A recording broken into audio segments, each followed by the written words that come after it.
Onivia, League of Legends highlights. Kai'Sa. I mean, look at this comp. How much more aggressive could this be? Yeah. I mean, like, paranoia. You have killer instincts. What? You have... once again, we're going to see an aggressive Rumble gank here onto a set who is slightly overextended, but not really that far. There's the stun. I think the damage is enough. Flash comes in and Cuz easily scoops that one up. The Rumble is online. This is from their solo queue, but like in Korea, people do use the pings a lot. If you see someone use the summoner spell in lane, you'll always spam. Oh, we got a trade up here. Rich is going for it. The flash comes in, and this is a solo kill. Rich able to shut it down and evens up that kill score in the game 1-1. A solo kill onto a Viego in this game here. Pretty massive. Okay, flash on in. They're not messing around, trying to get on top of Keria here, who will flash away, but Kellen is so deep on in there.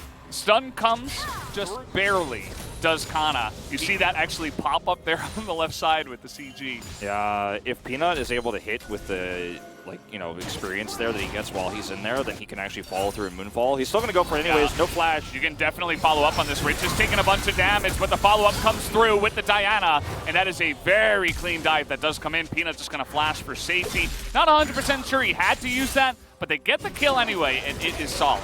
T1 going to get the first Drake, trading back here on the other side of the map, but this is starting on. Rich was very far forward. He does react very quickly here. We'll just have Teddy and Keria trying to get a further lead here, some additional plays. Trying to punish Keria, but Rich, maybe did he go too far? The kill not quite coming in, but Kai'Sa's able to get that execution, and now we have the paranoia follow-up. The Jinx has to flash away, and this is what Nongshim's comp does. You find enemy champion, and you engage on them. You press all your buttons. Look at this. Peanut's here.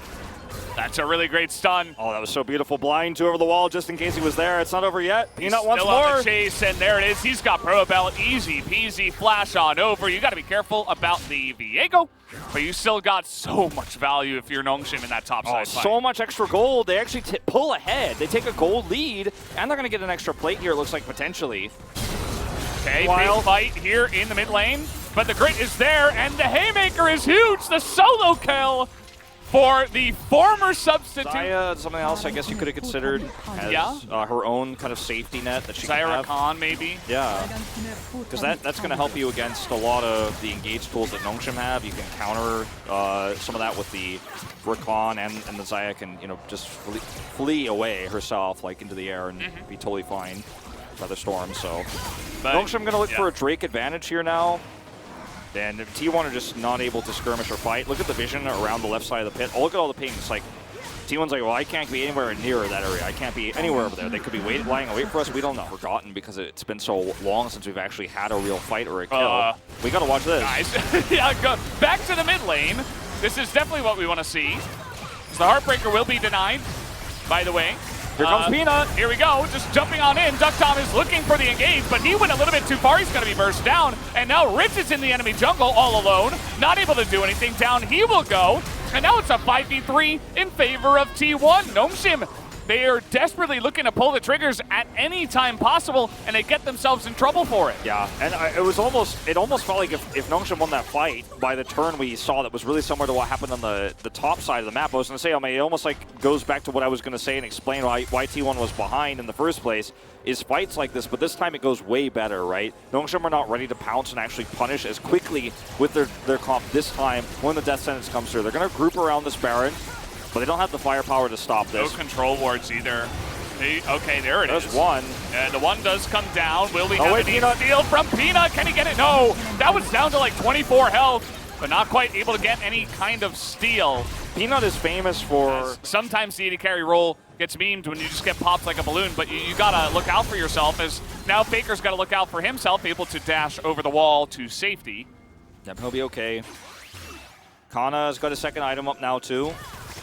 With all the gold given and the Baron buff on top of it all, like T1, we're making a big comeback in this game. And Nongshim gifting this to them by, I mean, remember when Kellen actually stopwatched there instead of actually just going, like he flashed and then didn't, like he stayed, he didn't leave, and they tried to collapse in. If Nongshim just walk away there, we're still with a massive lead for them, but they got greedy. Hook on Agori here, he doesn't care. As Nongshim, they're still very confidently pushing into T1's jungle, even though the equalizer will come down here. Here's the follow-up from Kellen. He's going to disappear. Now the Diana goes in, has to smite to survive. And, I mean, I suppose the only positive thing you can say about this for Nongshim is that they're buying time. Remember, but T1 are just absorbing this, and they're getting kills, and they're catching up. Remember what you said about Leona being a win more, and how it doesn't look the same when they're behind? Well, after the second time Kellen makes a mistake here, being over-aggressive, I think we're going to find out what it looks like when you're behind, because T1 are now massively ahead in this game. They've won every single fight since that last exchange that went badly for them on the top side, because Nongshim are refusing to... I mean, you could basically be anywhere with this paranoia. They're looking for Gory, who is just going to engage, gets into that back line.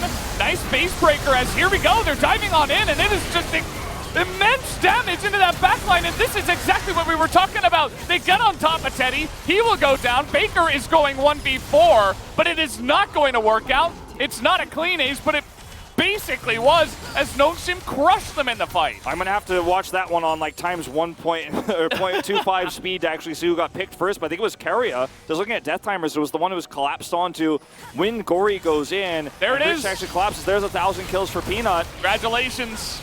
A huge honor. Peanut joins the upper echelon. First exclusively jungle player to actually make that happen. The execution is good here from Nongshim too. And, you know, they didn't know where Gory was. And then they focused him. He, you know, he's set. So Thresh is blown up first, and the rest of the team just falls apart afterwards. And now Nongshim have such a lead once again.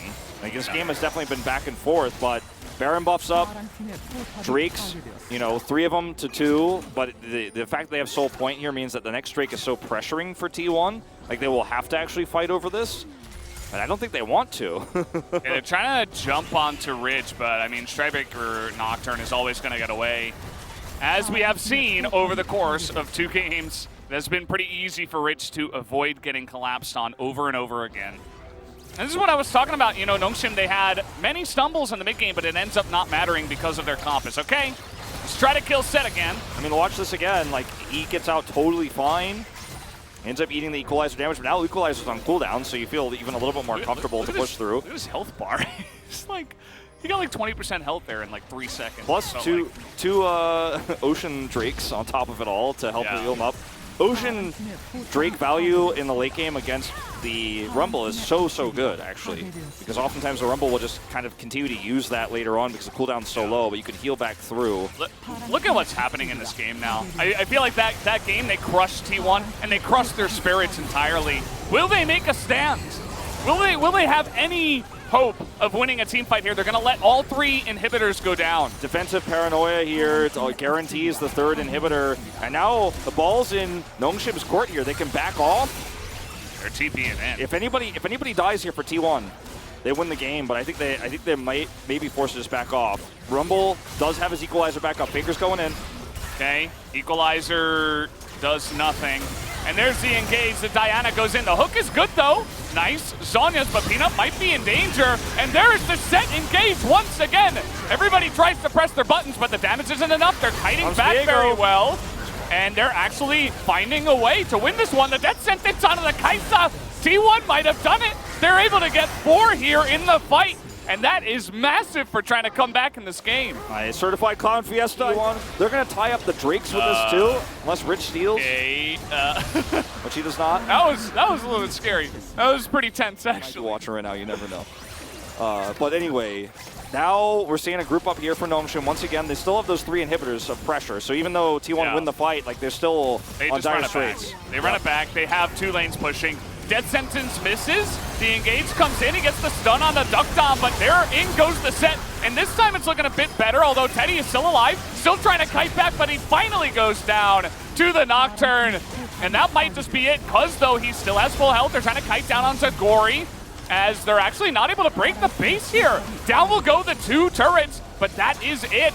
But T1, they're permanently on their base now, Valdez. You're not going to be able to leave. Oh, boy. They actually might even be able to collapse in here and take down the Nexus. Duck Dom's here. He's looking for it. The Killer Instinct. He finds it, and he's able to get it down. And he's just going in. He doesn't give a damn right now. He's looking for the win, and he will be able to secure it.